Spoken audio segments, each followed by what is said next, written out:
RBI ने हमसे पूछा कि इनमें से ये कोलेटरलाइज बोरोइंग एंड लैंडिंग कौन सी मार्केट का पार्ट है। भाई भाई फॉरेक्स मार्केट और स्टॉक मार्केट में कौन सी बोरोइंग और कौन सी लैंडिंग हो रही है। और तुम्हारा बॉन्ड मार्केट में बोरिंग होती है परंतु उसमें कोलेक्टर फ्री होती है। एक ही ऑप्शन बनता है मनी मार्केट। देन आरबीआई ने हमसे कन्वर्टेबल बॉन्ड के पूछा कन्वर्टेबल बॉन्ड में ज़्यादा इंटरेस्ट मिलता है क्योंकि आप अपने बॉन्ड को इक्विटी में बदल सकते हो। हाँ भाई, ज़्यादा इंटरेस्ट मिलता है और ये इन्फ्लेशन से बचाता है। ठीक है, एक बात ये बोला। फिर इसने 2023 में हमसे ये पूछा कि इनमें से कौन कौन से मनी मार्केट इंस्ट्रूमेंट है। मनी मार्केट इंस्ट्रूमेंट वो होते हैं जो 1 साल से कम के लिए होते हैं। एग्जाम्पल ले ली, और जिन्हें जिन्हें आरबीआई देखता है। अब जैसे गवर्नमेंट बॉन्ड मार्केट है, ये 1 साल से ऊपर के हैं।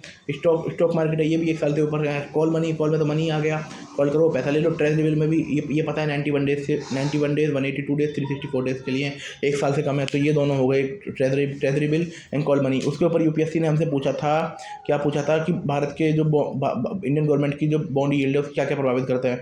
Short term inflation and interest rate प्रभावित करते हैं।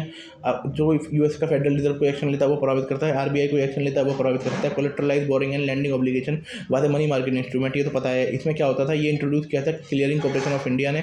और इसमें क्या था, शॉर्ट टर्म बोरोइंग और लैंडिंग के लिए था, बैंकों के लिए। ये बेसिकली उन लोगों के लिए जिसमें गवर्नमेंट सिक्योरिटीज़ को एज अ प्लेज के रूप में रखते हैं, कलेक्टर के रूप में। बेसिकली उन लोगों के लिए था जो आरबीआई की लिक्विडिटी एडजस्टमेंट फैसिलिटी में नहीं है। अब इसे फेस आउट कर दिया है 2018 में। अब इसकी जगह tri party repo dealing system आ चुका है।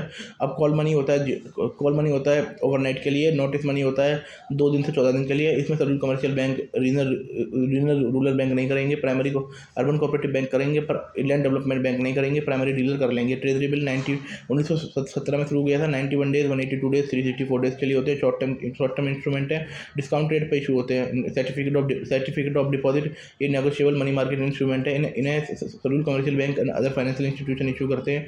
बैंक के लिए 7 दिन से लेकर 1 साल के लिए, फाइनेंशियल इंस्टीट्यूशन से लेकर 1 साल से 3 साल के लिए। ये कमर्शियल पेपर 2010 में शुरू किया था। ये वही है, ये ट्रेजरी बिल का छोटा भाई है। 91 डेज से कम के लिए होता है, बाकी सब कुछ ट्रेजरी बिल के लिए होता है।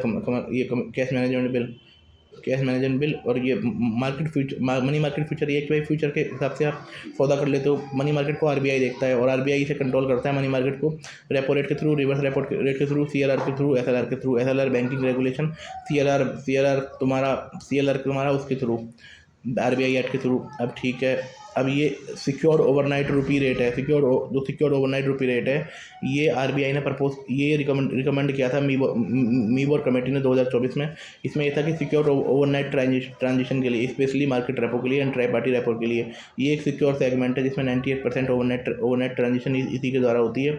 और ये फाइनेंशियल बेंचमार्क लिमिटेड के द्वारा आरबीआई ने बोला था कि भाई इसे कैसे करना है। इसने बोला था कि सिक्योर ओवरनाइट रुपी रेट है, ये मीबोर को रिप्लेस नहीं करेगा। धीरे धीरे दोनों एक साथ काम करने लग जाएंगे। अब भाई आरबीआई जो लिक्विडिटी मैनेज करती है वो फॉरेक्स स्वैप के थ्रू भी मैनेज कर सकती है। थैंक